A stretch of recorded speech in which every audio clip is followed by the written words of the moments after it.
le cours d'aujourd'hui, vous avez vu, je vous l'ai envoyé, ça s'appelle « Travailler et garder le jardin ». Travailler et garder le jardin, c'est un cours qui me paraît, je dirais, assez important en finalité pour cette année, parce que c'est ce que Dieu nous demande à tous, de pouvoir travailler pour lui. Travailler comment? Travailler avec quoi? Et garder. Garder quoi en réalité? Qu'est-ce que nous allons garder? Qu'est-ce que Dieu dit? Pour cela, nous allons lire ensemble dans le livre de Bereshit. Et vous allez voir que tout cela va se mettre ensemble, va vraiment concorder avec les évangiles et la parole de Yeshua. Ainsi, nous allons commencer à lire, si vous voulez bien, dans le livre de Bereshit et au partir du chapitre 2, si vous avez votre Torah, et nous allons également lire à partir du verset 8, d'accord? Donc Bereshit, Genèse, chapitre 2, à partir du verset 8, nous lisons quelques versets seulement. Donc, puis, l'Éternel Dieu planta. Écoutez le mot déjà très étrange, hein? Vous voyez comme c'est quand même très étrange. Planta un jardin. On aurait pu dire qu'il aménagea un jardin. Ça nous aurait paru quand même un peu plus logique, me semble-t-il.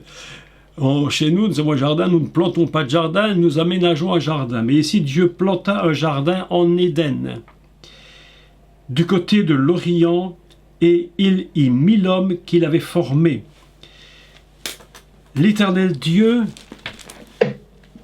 fit pousser du sol des arbres de toute espèce, agréables à voir et bons à manger, et l'arbre de la vie au milieu du jardin, et l'arbre de la connaissance du bien et du mal. Je passe les versets qui suivent, ce n'est pas le but aujourd'hui, et nous lisons à partir du verset 15. L'Éternel Dieu prit l'Adam et le plaça dans le jardin d'Éden pour le cultiver et le garder. Et nous allons arrêter notre lecture ici. Donc nous nous souvenons que Dieu crée son monde et au 6e jour, il va donc créer, il va faire, il va sortir littéralement ce qu'on appelle la nature Adam, l'être adamique. Il y a donc tous ces termes qui sont là. Il va le créer, ce qui se fait au niveau du céleste. Il va le faire, c'est ce qu'on appelle la asiya. Et puis, il va carrément le sortir de la terre et il forme un être. Cet être, évidemment, nous en avions parlé, il est adamique. Et lorsque nous avons parlé du sang et d'Adam, vous vous souvenez que le mot Adam n'est absolument pas du tout le hasard. Ainsi, voilà que cet homme Adam, cet être Adam, se trouve recevoir dans ses narines le souffle de vie, et cet être qui était inanimé prend vie. Et la Torah nous enseigne directement une chose, c'est que l'Éternel planta un jardin. Alors, en Éden, le jardin d'Éden, évidemment, je vais dire quelques mots sur cela parce que malgré tout, il y a quand même deux idées fondamentales qui se dégagent de ce texte. La première idée est la plus commune, celle que chacun a l'habitude de croire ou de penser, qu'elle soit juste ou pas juste, je ne sais pas, ce n'est pas tellement là l'importance, c'est que le jardin d'Éden, en réalité, se trouve sur cette terre. La première, ça c'est l'idée générale que tout le monde s'en fait. Alors il y a certainement une part de vérité dedans, mais évidemment la Torah est très compliquée à lire. Un rabbin disait d'ailleurs, le seul livre qu'il ne faudrait jamais étudier, c'est les premiers chapitres de la Torah parce que personne n'y comprend rien. Tellement c'est absolument incroyable. Néanmoins, nous avons donc deux idées qui se dégagent du Gan Eden. Le Gan en hébreu, Gan, Gimel Nun, Gan signifie jardin. Éden signifie un lieu de bonheur, de plaisir, de jouissance, enfin, tous des qualificatifs absolument extraordinaires. Et Dieu va prendre ce jardin, ce Gan, et il va le planter comme véritablement un arbre, comme une plante, une semence réellement. On peut dire d'ailleurs, à partir de ce mot planter, que Dieu planta, que le jardin est une semence. Voilà quelque chose de tout à fait surprenant. Nous apprenons subitement que le jardin est une semence, et une semence, que fait-elle? Bien, une semence, elle croît, elle grandit, elle se développe. Et il va prendre ce jardin, il va planter ce jardin semence qu'il va planter dans un lieu qui s'appelle le lieu édénique, c'est-à-dire un lieu de bonheur, de plaisir, de joie, un lieu absolument, mais quelque chose de fantastique. Et dans ce jardin, évidemment, il y a beaucoup de choses qui vont exister.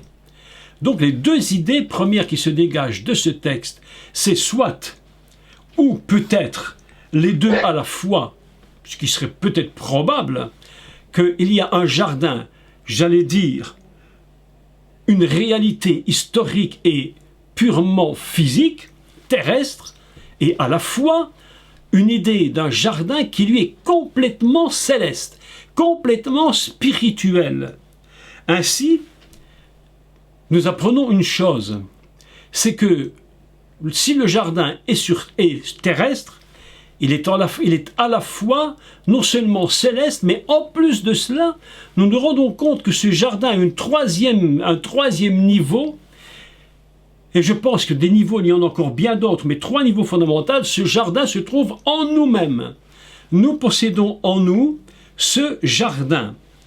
À partir de cette idée-là, nous allons avoir une idée fondamentale que Dieu va donner à cet Adam, et il va lui demander une chose, ou plutôt 2 choses importantes. Il va dire que dans ce jardin, il faut travailler et il faut le garder. Ainsi, nous apprenons déjà 2 choses absolument très importantes. Nous allons faire une lecture de ce texte lorsqu'il dit, au début, on dit Vaikar Adonai Elohim. Adonai Elohim, ici, c'est déjà aussi très important. On ne dit pas Elohim seul, on ne dit pas Adonai seul, on dit Adonai Elohim. Je rappelle au passage, faut-il le rappeler, mais c'est très important dans ce texte-ci, dans ce décodage du texte, que Adonai Elohim, c'est 2 notions. Une notion Adonai, qui est le Yud, He, Vav, He, c'est-à-dire le nom divin au niveau le plus élevé que nous puissions le comprendre. Je rappelle de nouveau qu'au début de la Torah et au premier chapitre, vous vous souvenez très bien qu'on ne parle pas d'Adonai Elohim, mais on ne parle que de Elohim pour bien nous montrer que Dieu est le Dieu de la création et que Elohim s'attache donc au principe création. Mais voilà qu'à partir du chapitre 2, on nous redonne de nouveau un récit de la création qui lui est un peu particulier parce qu'il est inversé, mais c'est un autre sujet qu'importe, et qu'à partir du chapitre 2, on va nous parler et du verset 5, donc chapitre 2, 5 de Bereshit, la notion Elohim seul disparaît et on est maintenant connecté à une double vision, une double idée, c'est que c'est une notion Adonai l'éternel et Elohim Dieu. Ainsi nous avons le céleste et nous avons le Dieu qui crée ici-bas. C'est pourquoi la notion de l'Éden est peut-être véritablement, tout compte fait, comprise de la façon où, oui, Dieu est à la fois complètement un jardin complètement terrestre, où l'homme devra habiter, vivre, se développer, et en même temps nous avons un Éden complètement céleste. Et le secret de la Torah, et c'est ça je crois le plus grand secret de la Torah, c'est d'arriver à réunir le ciel et la terre, l'Éden d'en haut et celui d'en bas, et n'en faire qu'une seule et même idée. D'ailleurs, nous avons remarqué que lorsque vous lisez le livre de l'Apocalypse, eh bien, il y a le jardin d'Éden qui est là-haut. avec l'arbre de la vie, le fleuve qui coule, et puis les arbres qui donnent du fruit 12 fois par an. Vous imaginez ce que la Bible nous enseigne de ce qu'est le Gan Eden. C'est un endroit où il y a une vie constante, il n'y a pas de saison, il n'y a pas d'hiver, il n'y a pas d'été, c'est 12 fois par an. Et c'est une notion évidemment, puisque 12 c'est une notion d'une totalité. Ainsi, le Gan Eden, si vous voulez, céleste est complètement dans un système où la vie est totalement développée. C'est une totalité de vie, une puissance de vie inimaginable. Ainsi, le but de Dieu, c'est d'amener le ciel et la terre en ne faisant qu'une seule et même chose. Et c'est pourquoi Dieu, en créant son Adam et en lui donnant cette faculté, cette volonté et ce désir d'être dans l'image de Dieu, d'avoir de la nature divine en lui, il va avoir lui-même, cet Adam, une capacité divine pour travailler et pour garder. Alors le premier mot c'est Vaïkar, il le prit, puis l'Éternel, donc c'est au verset 15, Vaïkar Adonai Elohim, il a pris l'homme, et ici on dit qu'il le plaça dans le jardin d'Éden. Évidemment que lorsque l'on parle de le placer dans le jardin d'Éden, il y a un texte très très intéressant où il est dit, je le lis ici, alors la première fois traduit, on dit il le plaça, il le prit, donc je relis, et il le plaça. Le plaça, c'est, on va dire, Vayachem. Vayachem, il le plaça. D'accord? Et puis tout le texte continue, on explique le jardin, il y a des arbres, il y a des fleuves, il y a 4 fleuves qui coulent, et puis il y a une définition, une explication du jardin d'Éden, et puis il va utiliser un autre verbe beaucoup plus, j'allais dire, mais pas plus intéressant, mais qui va déterminer une attitude divine par rapport à l'homme, et il aurait très bien pu écrire, si vous le voulez, donc l'Éternel Dieu prit l'homme et le plaça dans le jardin, d'accord, mais attendez, l'Éternel Dieu planta un jardin d'Éden et il y mit l'homme qu'il avait formé, donc Vaïkar il le mit là, et puis il le prit et le plaça. On a donc deux idées, prendre et le placer. Et le placer, en réalité, c'est un terme qu'on va appeler Vayanireu. Vayanireu. Et ce terme-là, lui, il est sur une racine hébraïque très très intéressante. Si nous ne prenions que le premier terme, Dieu prit l'homme, Dieu le prend, et puis voilà, il va le placer, il va le prendre simplement. Mais la deuxième fois qu'il utilise cette idée, ce n'est plus seulement Dieu qui prend et qui met l'homme dans le jardin, il va avoir un autre sens beaucoup plus fort. Si on avait utilisé que la première partie du verset, on se serait dit, ben c'est tout. Dieu a formé son Adam, l'Adam est là, il vit, Dieu le prend et il le met. Mais voilà que le terme qui est utilisé, Vayanireu, lui, il signifie ceci. Écoutez bien. Il signifie, il le conduit. Il le guida, ou bien encore il l'amena. Il y a donc des idées, une idée différente. Pas simplement il le prend, il le met, mais il y a une idée ici où Dieu va prendre l'Adam et il va le conduire jusque dans ce lieu-là. Donc voilà quelque chose d'absolument très très très important. Il le prend, il le guide, il le met dedans parce qu'il va le conduire lui-même. Il a un but. Il veut que l'homme soit aussi lui, que l'homme, on a la sensation que Dieu voudrait que cet homme puisse vraiment rentrer dans la volonté de Dieu. Ce n'est pas quelque chose qui est produit par la force, simplement je veux, je le prends, je le mets. Non, je te conduis. je te guide afin que tu arrives dans ce jardin. Vous voyez la différence qu'il y a entre les deux idées. Ainsi, nous avons d'abord compris que lorsqu'il dit « Vaïkar », il le prie, on a une idée. Rachi nous dit quelque chose d'intéressant. Il nous dit qu'il lui a parlé. Écoutez, l'idée de Rachi est forte. Vous vous rappelez qu'Rachi, c'est le grand commentateur de la Torah du Moyen-Âge. Et Rachi va dire quelque chose de formidable. Il va dire, il l'a pris, mais avec des paroles de douceur. Il ne l'a pas pris violemment. Il ne l'a pas pris par la force en disant, voilà, je t'ai fait maintenant, t'obéis, tu discutes pas, je te prends, je te mets, et tu discutes de rien. Tu fais ce qu'on te dit. Non, Rachi va nous dire quelque chose de très très fort. Il va nous dire, avec des paroles de douceur, il lui a parlé à son Adam. Et c'est pourquoi il est écrit la deuxième fois, Vayanicheu, il le guida, il le conduisit, il l'emmena. Vous voyez comme il y a cette volonté de Dieu d'être absolument dans l'unité avec son Adam.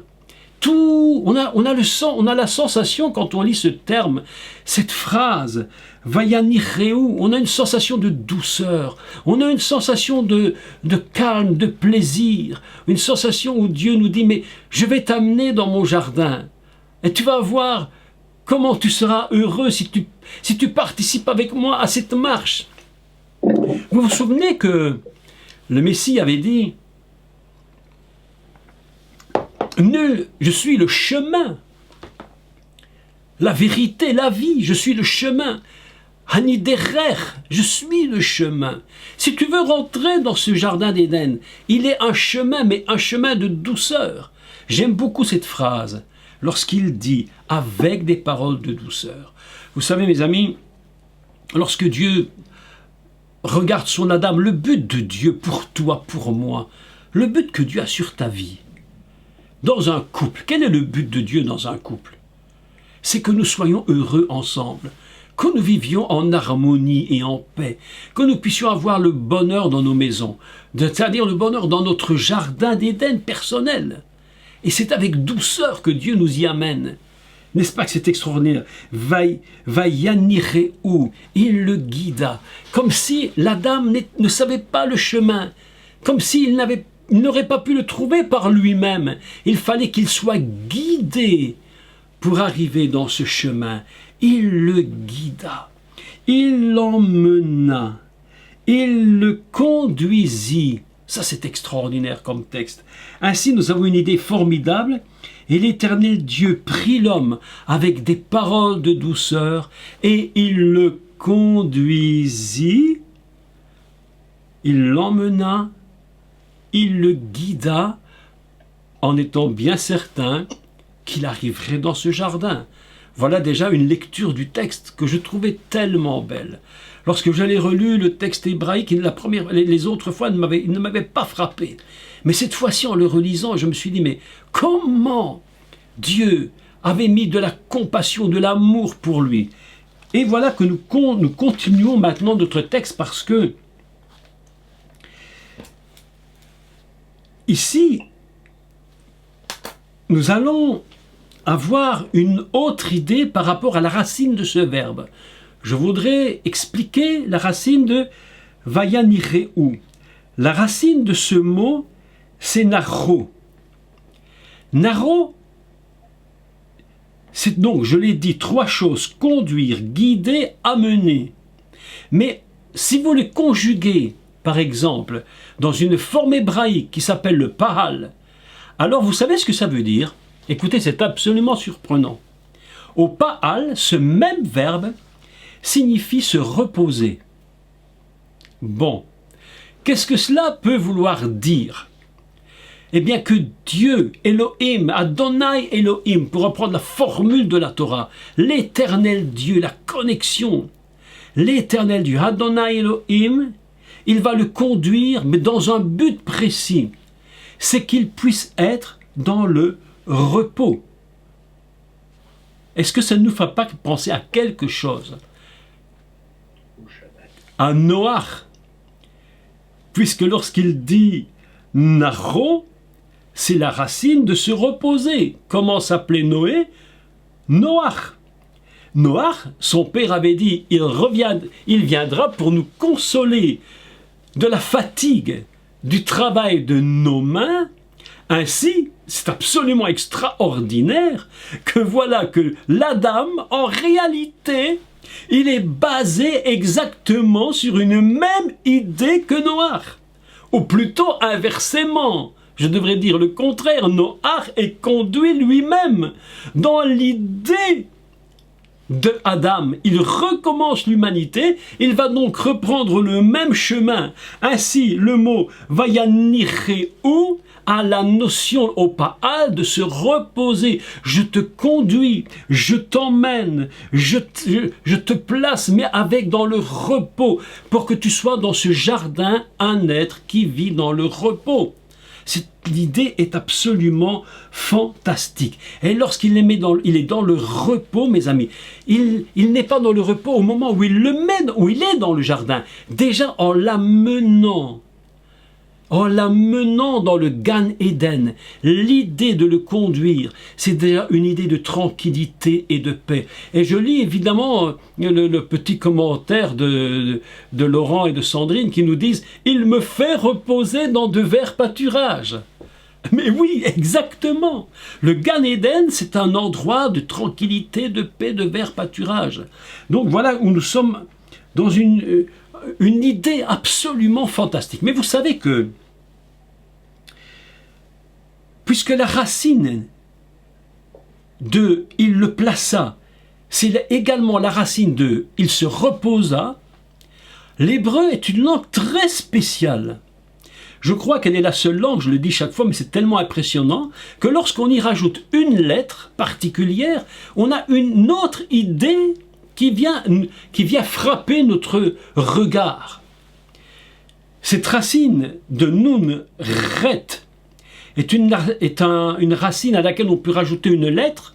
On tire la dernière, on rajoute une lettre et va donner toute une série de mots hébreux absolument incroyables. Et j'en ai choisi une parmi d'autres. Une qui m'avait tellement frappé. Et ça se dit, je vais prendre la racine du verbe « il le plaça » et je vais rajouter une lettre à la fin. Je vais rajouter la lettre Lamed. Écoutez bien ceci. Que signifie Lamed? C'est donc la lettre qu'on appelle en français le L, en hébreu Lamed. Lamed signifie étudier. Lamed signifie apprendre. Mais ça signifie encore autre chose. Ça signifie également, lorsque je rajoute la lettre Lamed à la racine hébraïque, écoutez bien ceci, j'ai le mot Nachol. Nachol. Et Nachol signifie quoi? Signifie hériter.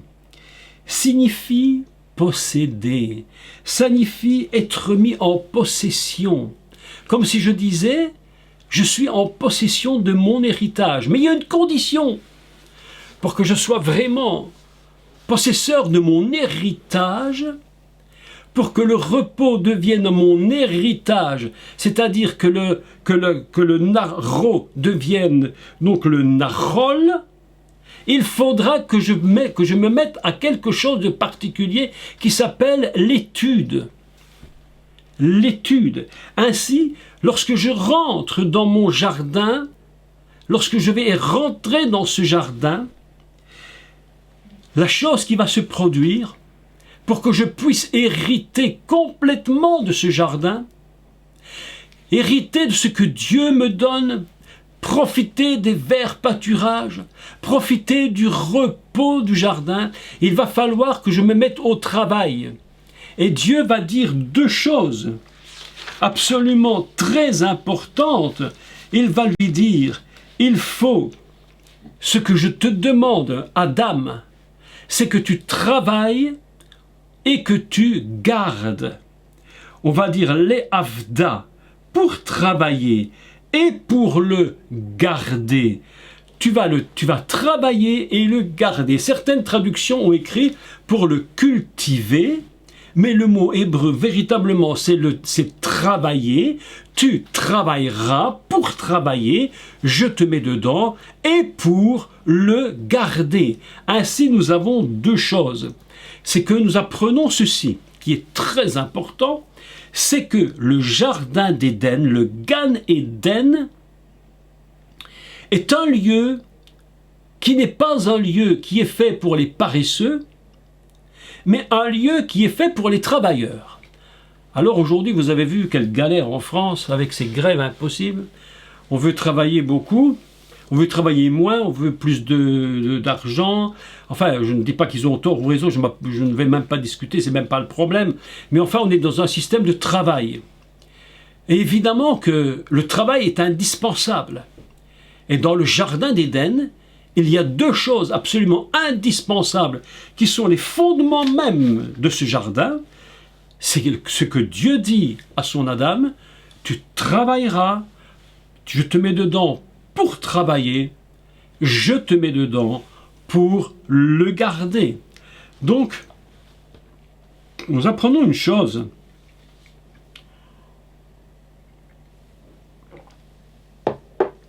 Ce que Israël, mes amis, écoutez bien et je vais faire l'enchaînement. Israël, il est quoi en réalité? Il est le gardien. Je te mets pour garder. Il est le gardien de quoi? Israël est le gardien de la Torah. Dieu lui a donné la Torah pour qu'il garde la Torah, mes amis. Il est appelé gardien de la Torah. Il est gardien de quoi également? Il est gardien de sa terre. La terre d'Israël, c'est un jardin d'Éden. Ça devrait être un jardin d'Éden. Ça a toujours été loin de l'être, mais ça devrait l'être. Israël est le gardien de la Torah, le gardien de la parole de Dieu, le gardien de sa terre. Il est le gardien en finalité de la vie. C'est pourquoi lorsque tu vois lorsque l'Adam est dans le jardin d'Éden, il va garder tout ce jardin. Et qu'est-ce qu'il garde? Il garde également ce qui se trouve à l'intérieur de ce jardin. Pourquoi garder ce jardin? Alors évidemment la question est très compliquée parce que certains nous disent, oui, mais Adam, dans son jardin, lui, devait cultiver la terre, il devait entretenir les arbres. Alors, je dis en partie, c'est peut-être vrai, mais je crois réellement qu'il y a une métaphore dans l'histoire du Gan Éden. Pourquoi? Parce que vous imaginez la grandeur de ce jardin. S'il était seul, mais il était impossible que cet homme seul puisse entretenir, travailler, garder ce terrain. C'était impossible. Il était tellement immense. On voit donc bien qu'il y a une autre explication derrière cela. On n'est pas dans une histoire d'explication de planter des poireaux et des carottes. On n'est pas dans une histoire de planter, de couper des arbres, de tailler. Non, on est dans une autre idée beaucoup plus profonde que celle-là. Il faut garder la réalité de ce jardin. Mais qu'est ce jardin? En réalité, ce jardin, il est à la fois complètement spirituel, il est à la fois complètement en nous-mêmes, et Dieu nous demande de garder cela et de travailler. Vous savez que le grand principe des rabbins, et je crois qu'ils ont compris quelque chose à ce niveau-là, ce sont des gens qui travaillent beaucoup. Ils sont les travailleurs de la Torah. Ils sont les travailleurs, ce qu'on appellera du Tanakh, c'est-à-dire de la Torah, des prophètes et des écrits. Cette Bible hébraïque, ils y travaillent. Mes amis, écoutez, je vais vous dire, si vous voulez trouver la paix, si vous voulez la paix, si vous voulez la compréhension qui vient en vous et qui vous produit la paix, il faut travailler à la parole de Dieu. C'est impossible de trouver la paix et la connaissance si on ne travaille pas. C'est pourquoi lorsque Dieu dit tu travailleras, il n'a pas dit tu planteras des poireaux, des carottes et des salades, mais c'est une autre idée qui vient de notre... Il dit tu travailleras et tu garderas la parole. En réalité, Israël, tu nous es donné pour comprendre quelle est cette parole. Je te rends responsable, je te rends gardien de la Torah, je te rends gardien des prophètes, je te rends gardien des écrits. Autrement dit, même les prophètes, ce qu'on appelle ce qu'on appelle Nevi'im et ce qu'on appelle les Ketuvim, tous les écrits, ils sont là pour garder la parole de Torah. Le principe du Gan Eden, c'est de travailler et de garder la parole, mes amis. Ça, c'est absolument très, très, très important de le comprendre. Beaucoup de chrétiens ne lisent pas leur Bible. Ils ne passent pas de temps à étudier la parole de Dieu. Ils ne consacrent pas du temps dans la Bible. Ils vont simplement en disant, il y en a qui le font pour moi, et qui le fait pour moi? Le pasteur le fait pour moi, tant mieux. Et lui, c'est son job. Voilà, c'est le job du pasteur. Fais ton job, mon bonhomme, c'est ton travail. Et puis moi, je vais le dimanche matin et tu as vraiment intérêt à faire un bon sermon parce que j'ai quand même besoin d'apprendre la parole. Mais c'est pas ça, mes amis. À travailler, c'est chacun d'entre nous qui sommes appelés à travailler. Parce que Dieu te conduit, il t'emmène avec parole de douceur. Et il te dit, je te fais rentrer dans le repos. Mais maintenant, tu seras un homme d'étude. Un homme, une femme d'étude. C'est pourquoi, si tu es un homme d'étude, tu vas t'appeler Nachol, c'est-à-dire le repos avec la connaissance. Moi, j'ai appris une chose, mes amis, je l'ai appris, c'est que plus je connais la parole, plus je suis en paix. Parce que c'est la parole qui me révèle la réalité du jardin. Ce jardin qui est en moi, qui produit une paix extraordinaire. Jésus d'ailleurs a dit, Yeshua a dit, je vous donne la paix, le repos, pas comme le monde, pas comme le monde. C'est une paix qui vient de Dieu lui-même, parce que nous sommes dans sa nature, dans sa ressemblance. Nous étudions, nous apprenons. Ainsi, nous ne nous appelons plus Naro, mais nous nous appelons Nachol, avec un Lamed, celui qui est destiné à l'étude. Mes amis, une grande leçon que nous devons apprendre en regardant les rabbins, c'est comment ils sont dévoués à la parole de Dieu. Je dis, c'est une leçon qu'il nous faut vraiment prendre.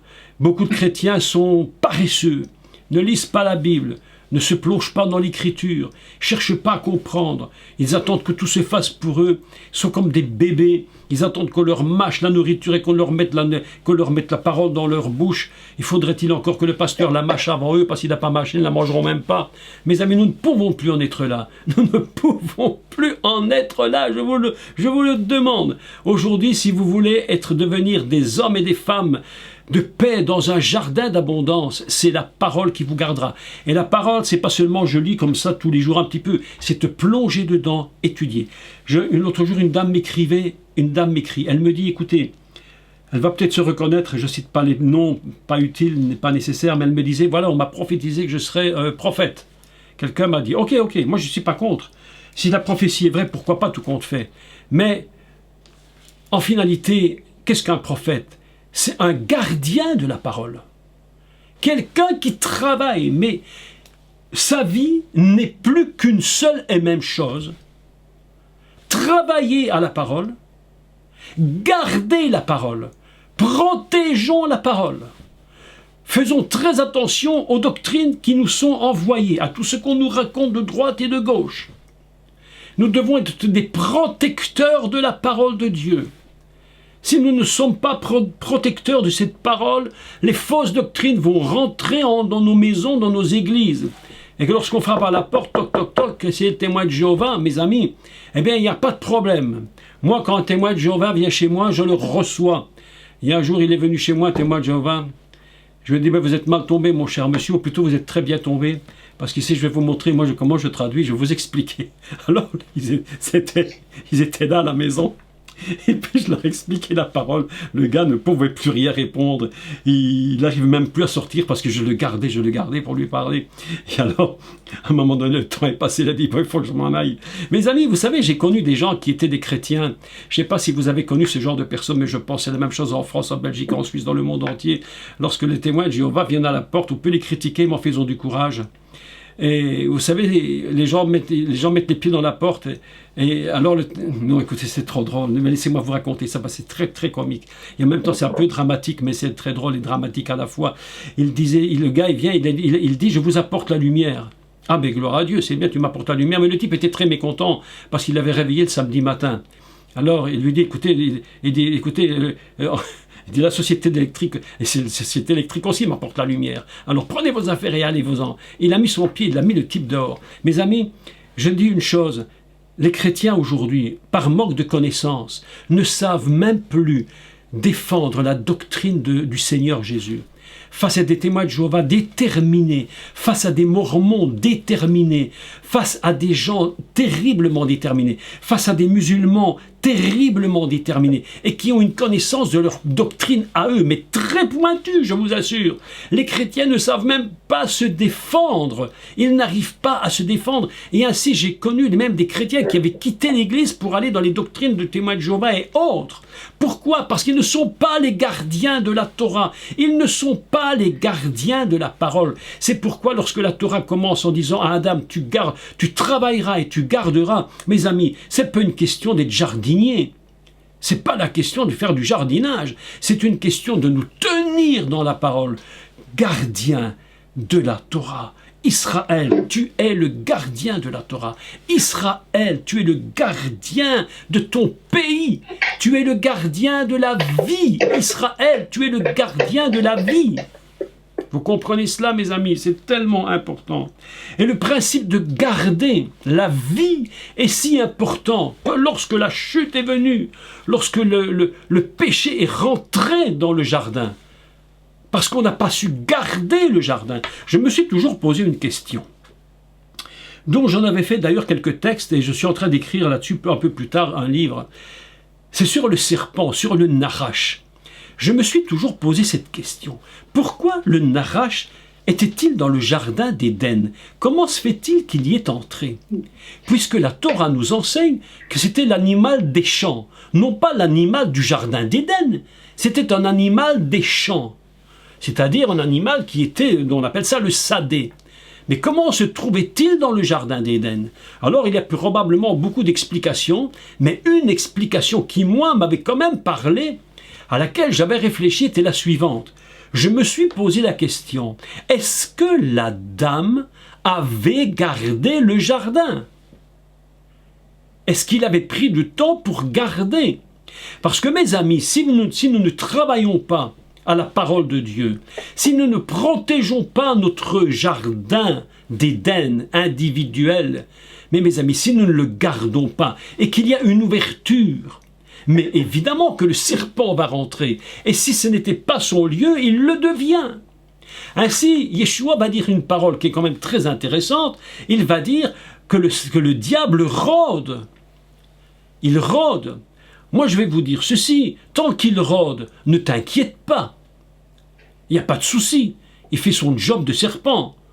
Il rôde, c'est son travail. Le problème, c'est lorsque tu ne gardes pas le jardin. Et si le serpent trouve une ouverture, s'il trouve la moindre ouverture, là, il va rentrer. Et là, il va commencer, parce qu'une fois que le serpent rentre, le serpent détruit tout. Il faut que vous compreniez que le but du serpent, c'est de détruire. La Bible nous dit, et c'est Yeshua qui le dit, il dit, le voleur ne vient que pour dérober, égorger et détruire. Il parle de quoi? Mais il parle d'une entrée intempestive de ce Nachash dans le jardin d'Éden. La question qui se pose, mais pourquoi est-il rentré?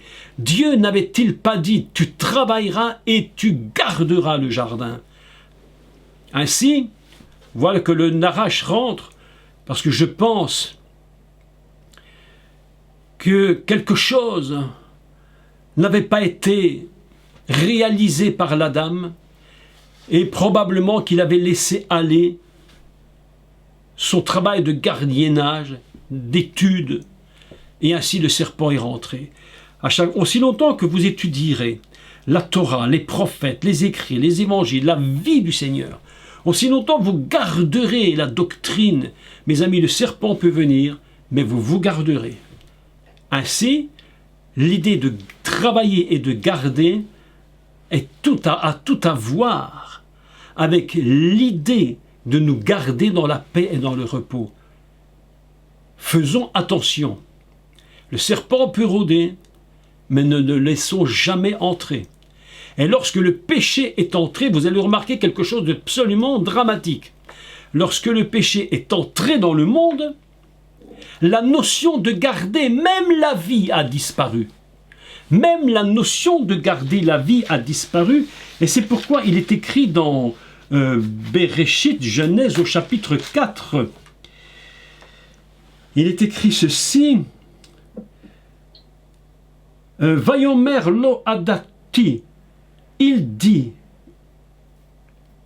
je ne sais pas, attendez, je reprends juste avant, Vayomer Adonai Elohim el Kahin, où est ton frère Abel? Vayomer lo yadati, il répondit, je ne sais pas. Ashomer Ari Anori, qu'est-ce que ça veut dire? Ceci, suis-je le gardien de mon frère? Est-ce que c'est moi qui puis le garder? Mes amis, la notion de garder a été rompue. Et voilà que lorsque la notion de garder la vie disparaît, eh bien nous avons ici le premier meurtre. Et lorsque Dieu va voir Caïn, il lui pose la question, « Mais où est ton frère? Où est-il? C'est ton frère, pas ton inconnu, pas ton voisin du bout de la rue. Où est ton frère, celui qui est proche de toi? Est-ce que tu as pu le garder, le protéger? » Mes amis, nous sommes appelés, nous les enfants de Dieu. Écoutez-moi bien. Je vous parle sincèrement, nous sommes appelés, nous les enfants de Dieu, à nous garder les uns les autres, à nous protéger les uns les autres. Nous devons avoir cette compassion pour l'autre. Il y a des gens, des chrétiens qui n'ont aucune compassion pour l'autre. C'est ma petite vie. Mais nous sommes appelés à être les gardiens de nos frères et sœurs. Vous êtes appelés à être les gardiens de vos frères. Mais lorsque le péché rentre en Éden et que le frère Réval est tué, où est ton frère? Mais où est-il? Et l'autre qui répond, Loyadati, mais je ne sais pas, je ne sais pas. Est-ce que je suis le gardien de mon frère? Est-ce que je suis son gardien? Vous voyez que pour la première fois, la notion de garder la vie vient de disparaître, entraînée par le péché. Quel était ce péché? L'incapacité de travailler et de garder. Lorsque Dieu met son Adam en Éden, il lui dit, fais très attention, fais très attention, fais très attention, travaille, ne te relâche pas, mes amis. Si je dois donner un dernier message avant la fin de cette année 2019, je vous encourage de toutes mes forces, à travailler. Vous savez ce que dit Paul? Paul va dire une phrase formidable. Il va dire, lorsqu'il va quitter une église, je ne sais plus si c'est le Corinthien, je ne me rappelle plus, je ne sais plus où Éphésiens, je ne sais. Mais enfin, Paul va dire cette phrase, travaillez de mieux en mieux à l'œuvre du Seigneur. Travaillez de mieux en mieux. Je me rappelle lorsque j'étais un jeune homme, un jeune garçon, je devais avoir 12 ans, peut-être même pas 10 peut-être. Et vers cet âge-là de 10 ans, nous étions dans notre église à l'époque, qui était à l'époque l'Armée du Salut, c'est là que j'allais, toute ma famille y était. Et une dame qui était responsable avait été mutée, comme on dit. Elle devait partir dans un autre endroit pour exercer le ministère. Et elle avait choisi ce texte, je ne l'ai jamais oublié.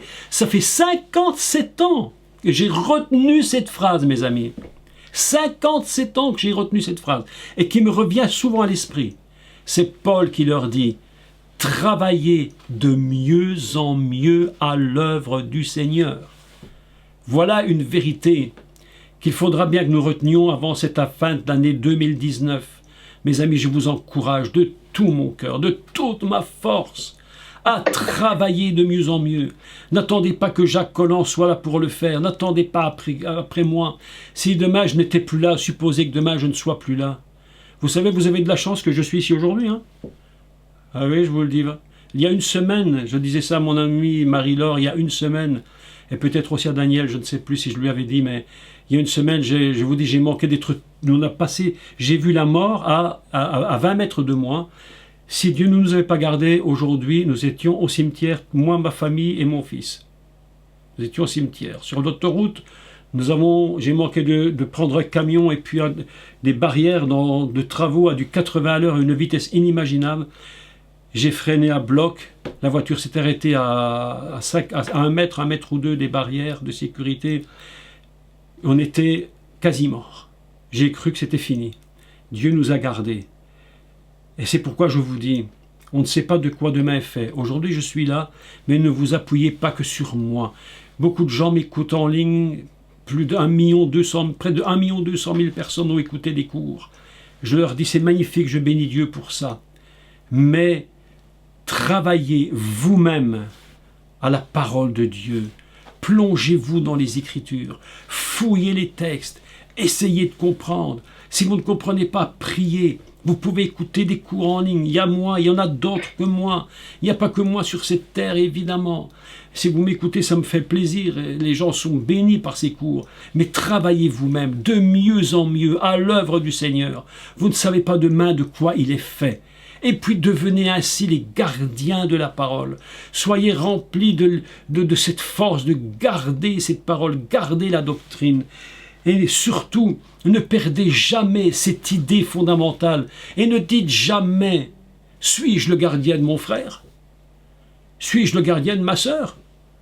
Mes amis, une telle phrase qui serait prononcée dans nos bouches reviendrait à dire qu'en réalité, nous n'avons ni travaillé, ni gardé. Et nous avons perdu l'essence profonde de ce que le Messie attend de nous. Des hommes et des femmes qui travaillons et qui apprenons. Travaillez, mes amis, travaillez, travaillez, travaillez de mieux en mieux à l'œuvre du Seigneur. Voilà en quelques mots ce que je voulais vous dire aujourd'hui. Et je vous donne deux références que vous pouvez prendre maintenant, écrire.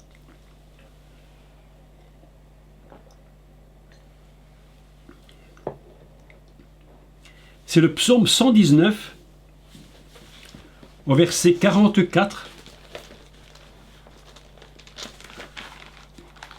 Psaume 119, je crois, 44.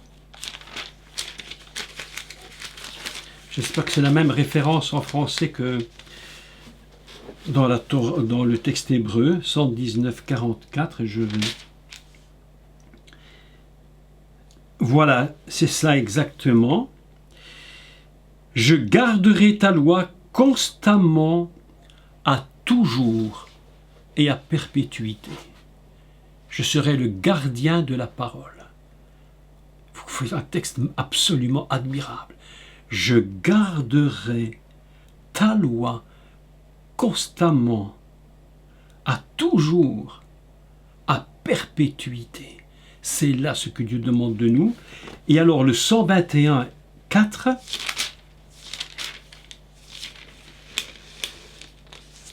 Celui-là, vous le connaissez tous, mais il est très important.